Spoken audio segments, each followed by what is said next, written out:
अब लौट के जाना तो नहीं है, क्योंकि हम लोग 5 लड़के बच्चे हम लोग देख नहीं सकते हैं कि अत्याचार लड़कों के ऊपर है। यहाँ पे है, हम लोग स्टैंड में रहे थे, 2-4 पेनी के चीज़ बोए के खेत में थोड़ा कुछ बेच लेता है हम लोग। यहाँ पे रास्ता किनारे सरकार थोड़ा मौका दी सब बेचे के, वैसे ही कुछ चलता है। अब कुछ है नहीं आगे पीछे, क्या कहाँ जाइए हम लोग, किसके द्वारे जाइए। यहाँ बेच के 5-6 डला हो जाए, 7 डला प्रॉफिट हो जाता है। तो लड़कन के स्कूल जाए, मिठाई मांगे हैं दे देवा जाए, कुछ खाने के लिए लड़कन कुछ रहे तो दे देवा जाए, तो वही सब हम लोग चला लेते हैं। यहाँ पे तो अच्छा है कि हम अच्छे से रहते हैं, सोते हैं। एक टाइम हम खाते हैं तो एक टाइम ना ही खाना मिलेगा तो भी हम रह लेंगे, लेकिन यहाँ पर तो नहीं कोई उधम करता है। बच्चों ठीक है, घर के बारे में कभी काल पूछते हैं, सोचते हैं। वो जानते हैं क्योंकि उस दिन अपने आँखी से देखे थे हमारे बच्चे जो कुछ हुआ था।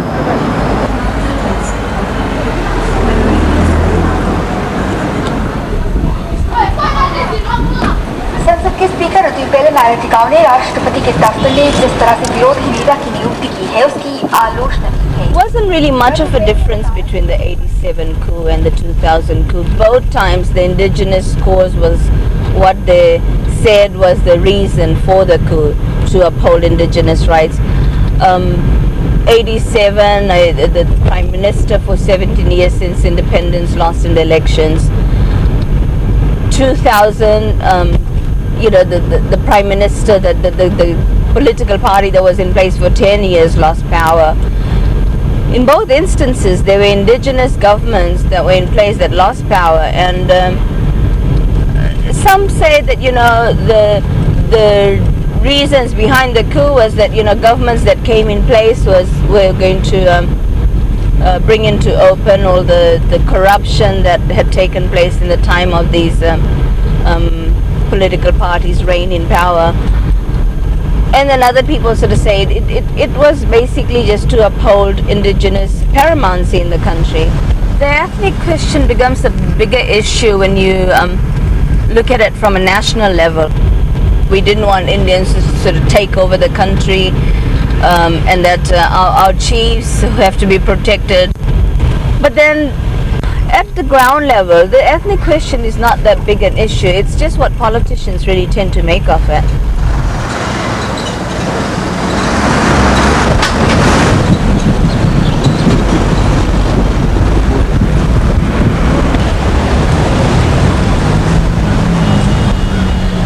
The 1987 one, looking back at it now, it was, I think, I allowed myself to be manipulated by the politicians at the time. And perhaps the same happened last year. Whereas in my case, I deliberately set out to do it after the politicians had given me their views about the political situation. Last year was too much of an unorganized and very disorganized coup with no real planning. And the result is that we had to keep hostages for 56 days and the bloodshed, which was very unfortunate. And also they didn't have any real plans of what to do after if they were successful in crippling the government.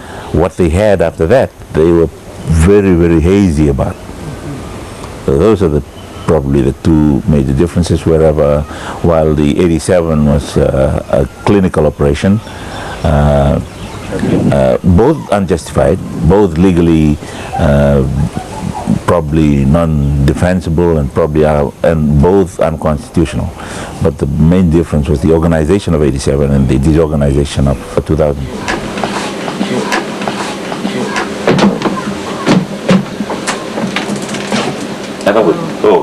Sama suka terus sudah berapa? Coffee suka. Tea. Coffee. All coffee. With sugar or without sugar? All with sugar. If you want without sugar, we can make coffee without sugar. I always ask for, when I go to my Indian friends, I ask for masala chai. Always. there is no point in trying to eliminate the differences, because we cannot. Perhaps more effort should be at accepting that we are going to be different, but using the strength in the two major communities in Fiji for the national good. And by that I mean getting the communal people, the communal indigenous people, make available their communally owned resources for the individualistic Indian community, as long as they have a better return, and encourage the indigenous people to work harder at whatever they're good at. As Mao Zedong had said, give a man a fish, you fed him for the day. Teach him to fish, you fed him for the rest of his life. I think it was Sun Tzu who said that, not Mao Zedong. And that's probably the way we should be looking at the Fijians, rather than giving them an outboard model and a boat. Teach them how to build an outboard, teach them how to build a boat, and show him how he can use that boat to buy an outboard motor, and use it to buy new ones every 3 years or 4 years or 5 years, whatever the lifespan of those assets are. And also to try and get rid of the things that make us feel our differences.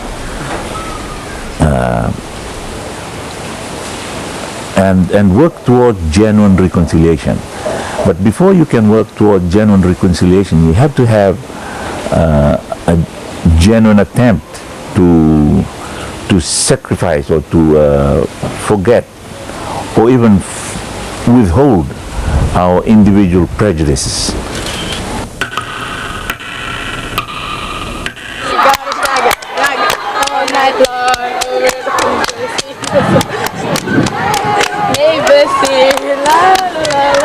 There's this perception that Pacific Island societies have always been passive, thus the name Pacific, and which is not true in Fiji. We've always been warring. We're a warring society, and different chiefs would be paramount at different times depending on their might in war. So a rivalry has always existed. The questions of ethnicity, of race, have been there all along. Last year was just one opportunity to bring it out in the open, and it's gone back into hiding again.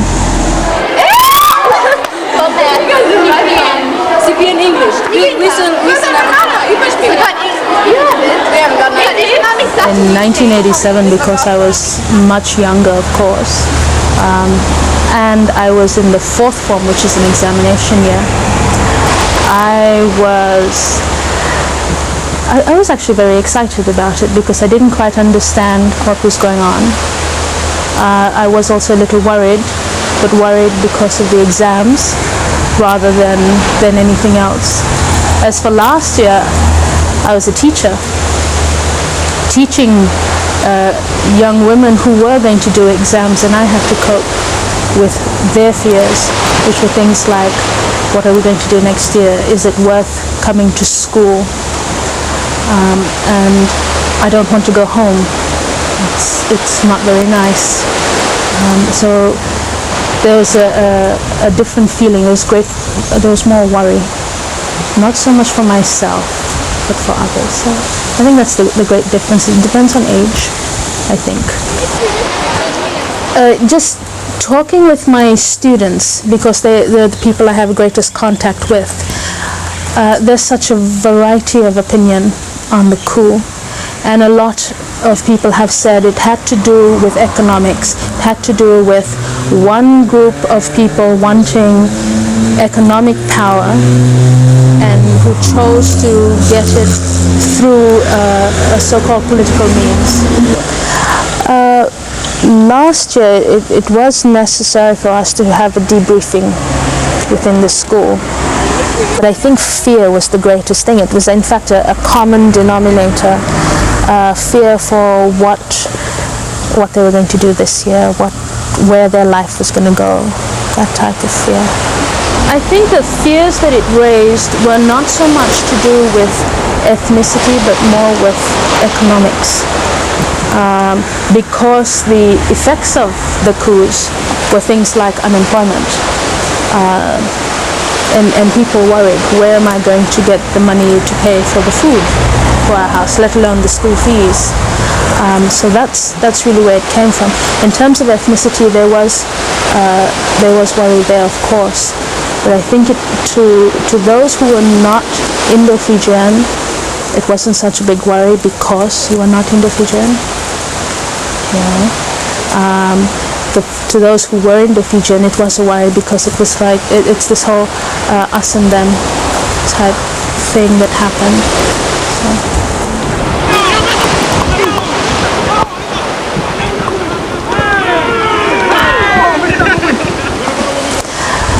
I think that we have not put as much thought into reconciliation as we should.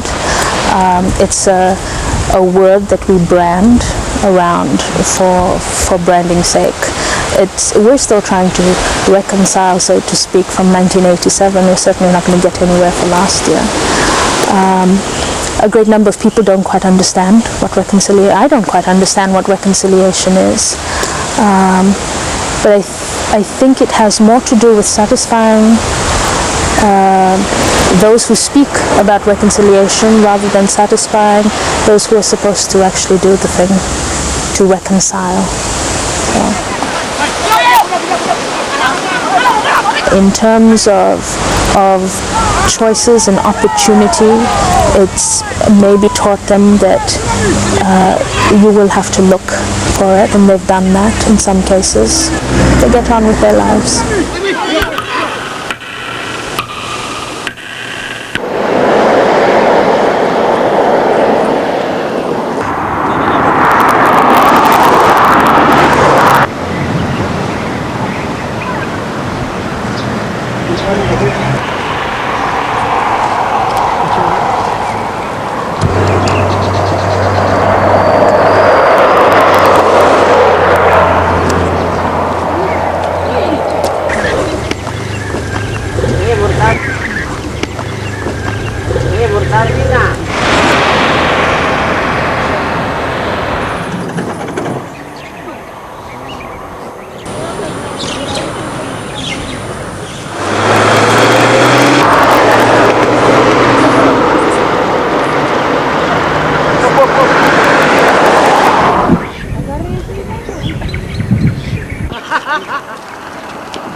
At a reconciliation workshop just recently, and one of the things that was really evident was that, you know, there's so many stereotypes that we use of have of each other, yet it's never explained to us as to how we arrive at these stereotypes. And there's all these misconceptions we have of each other, and people have never taken the time to sort of say, hey, I think you Indians think this of me, Is this true or is this not true? Individuals will basically have to, take that step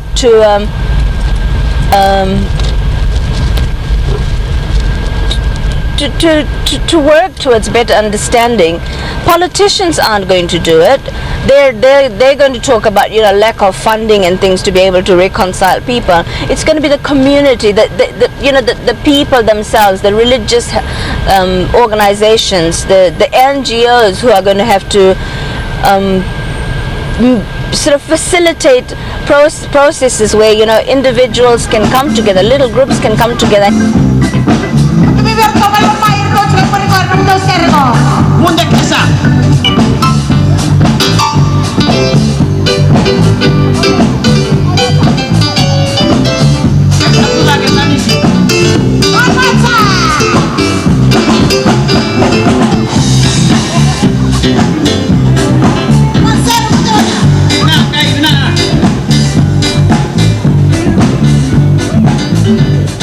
Well, I think that the reconciliation should start from the top. The leaders must first of all reconcile, and then it can trickle down to the people.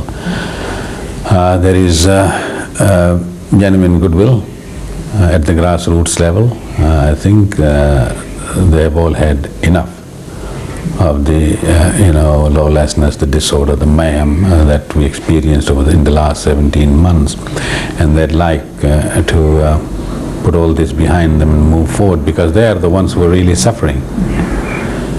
So it is for the leaders to see this and to put aside their own agendas, their own ambitions, if you like.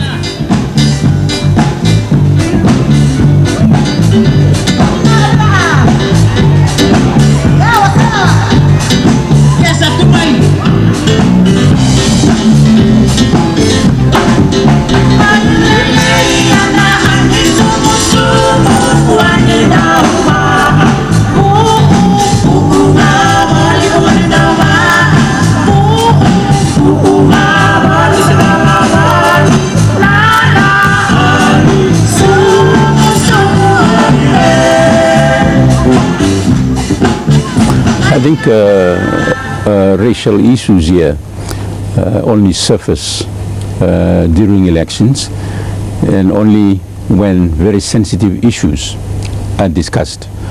Apart from those short periods, there is tremendous goodwill and trust amongst the different communities in Fiji.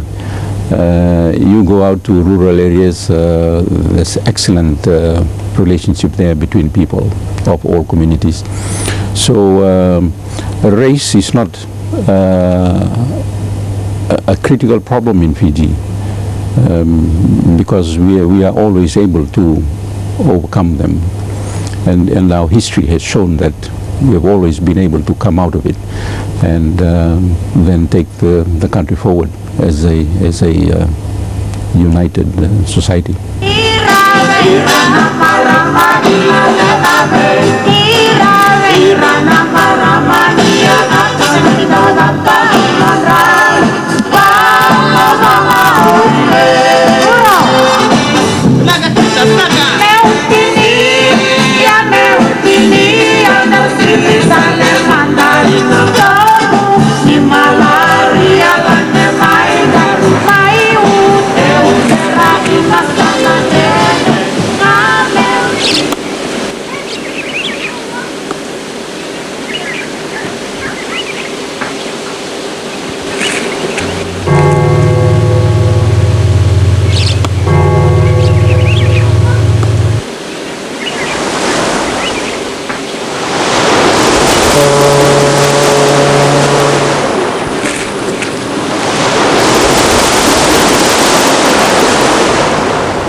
Oh, this is the boat, Crystal One. This boat was in New Zealand. So I got a partner who is a Russian, and he was doing his law degree in New Zealand. So I was lucky to call in as to be a partner with this boat to fish, and we do lease agreement with them. And I'm looking forward for the next 10 years that I can own myself a boat. It's a dream. So in one boat I can employ about 10 people plus 6 foreigners. But the boat which I'm looking forward for, so if I can take the majority of the local people, so I don't have to bring any other foreigners to come and run the boat. So I'm looking to this business because this is just a practical job.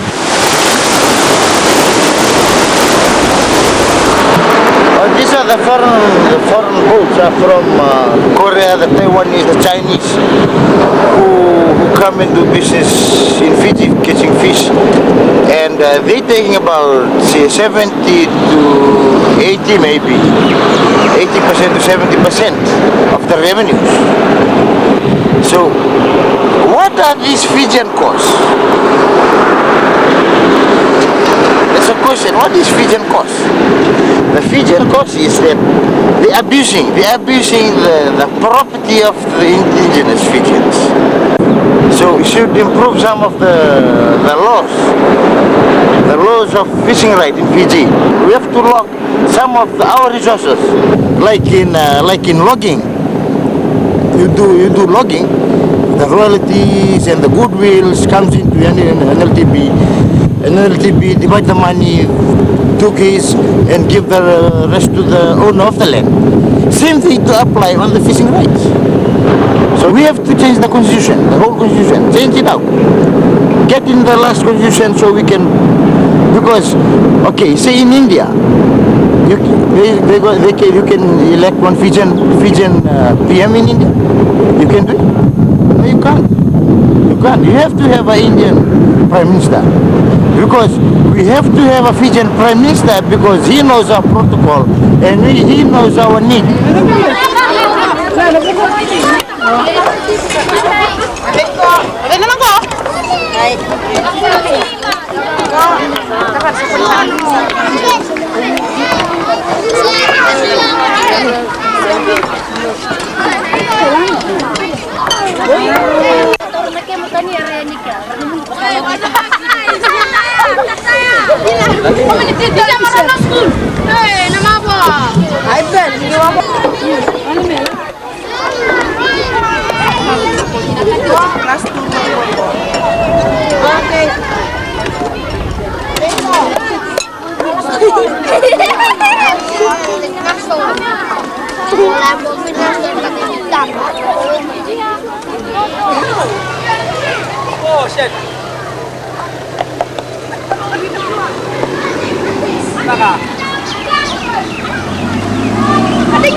बुनियादी इलाका के है और हमारी ज़मीन कभी थी bye लोग पकड़ ली नहीं।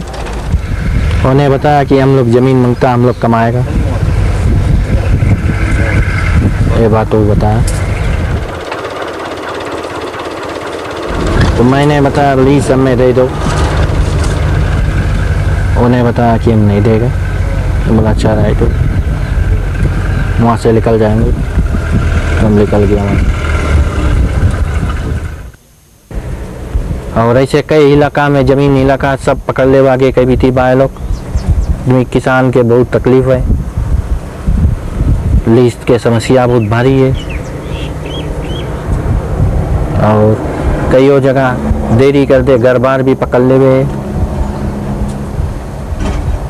और ये लोग सबसे बड़ी फिजी में यही समस्या है लीज कि किसान के लीज नहीं है, किसान के गन्ना खेती है नहीं, किसान नौकरी करके अपन रोजगारी चलाता है।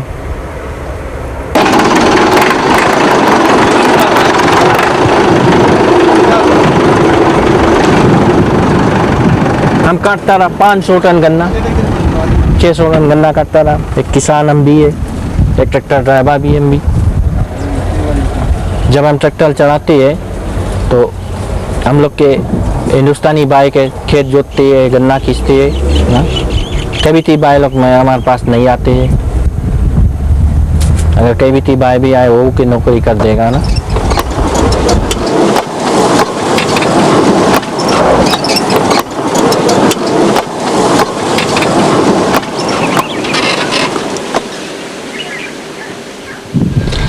You know, one of the saddest things about the 87 coup and the 2000 coup is that people from both races haven't learned any lessons.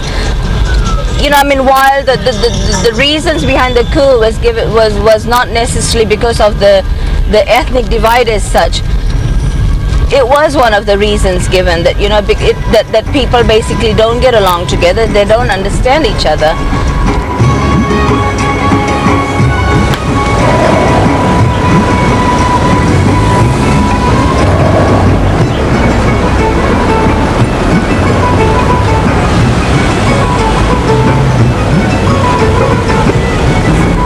At the end of the day, it probably comes down to the fact that people in this country haven't learned to trust each other. Fijians don't trust Indians. They don't see Indian leadership as upholding their rights, and that if Indians came into power, they would take over the country. They would, I mean, those kind of reasons. There's all this insecurity. Whether it's true or not true is something one would have to sort of analyze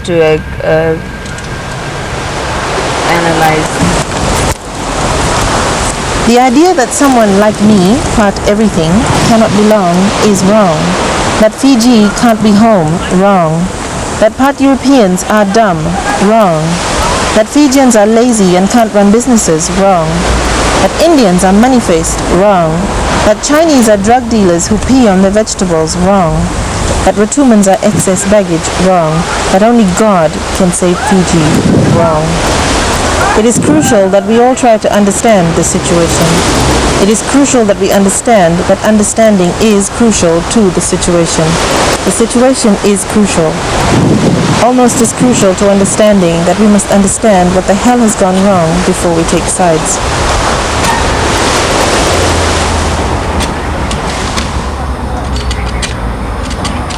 It's an old story, and it's a long story where people staying in the mountains, they are not the real human beings. They are like devil. They come from the mountains, they come down to the sea, and they look for